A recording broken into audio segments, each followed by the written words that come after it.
House Resolution 1370, the gentlewoman from Colorado, Ms. Boebert, and a member opposed will each control 5 minutes. The chair recognizes the gentlewoman from Colorado. Thank you, Mr. Chair. I rise to offer my amendment that utilizes the Holman Rule to reduce the salary of Secretary Deb Haaland to $1. Under Haaland's leadership, the Department of the Interior has shut down pipelines, delayed federally mandated onshore and offshore leases, repealed common sense streamlining regulations, shuttered mining projects, failed to comply with numerous laws, and so much more. She also has quite a history of conflicts of interest. Under Haaland's leadership, DOI has cultivated close and potentially improper relationships with extreme environmental activist groups, many of whom are working overtime to drive the Biden-Harris administration's social and environmental justice agenda.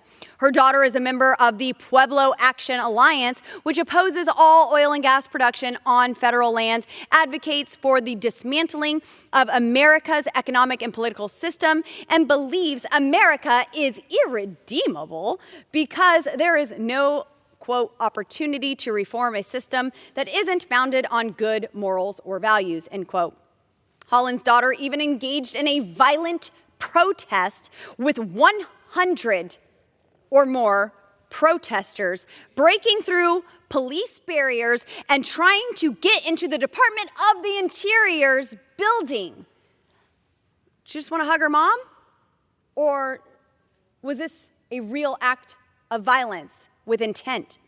Despite multiple attempts from this institution to do its constitutional duty and provide congressional oversight, the Department of the Interior has failed to respond to 80% of the requests from Congress.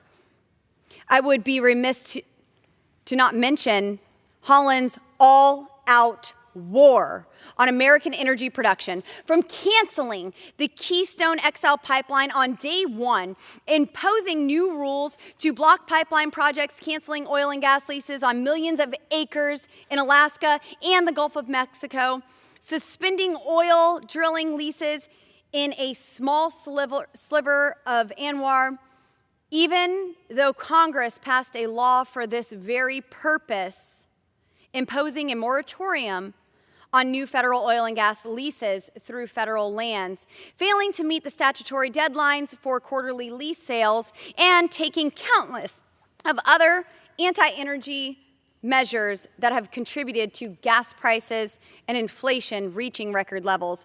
We need to make America energy dominant once and for all. It's time for us to have energy security, and it's clear that it won't happen with Haaland leading the Department of Interior. Mr. Chair, I urge the adoption of this important amendment, and I reserve. The gentlewoman reserves. For what purpose is the gentlewoman from Maine seek recognition? Mr. Chair, I rise in opposition to this amendment. The gentlewoman is recognized. Thank you, Mr. Chair. I oppose this amendment, and I yield back. The gentlewoman yields back. Gentlewoman from Colorado is recognized. Mr. Chair, I yield. Gentlewoman yields. The question on the amendment offered by the gentlewoman from Colorado, those in favor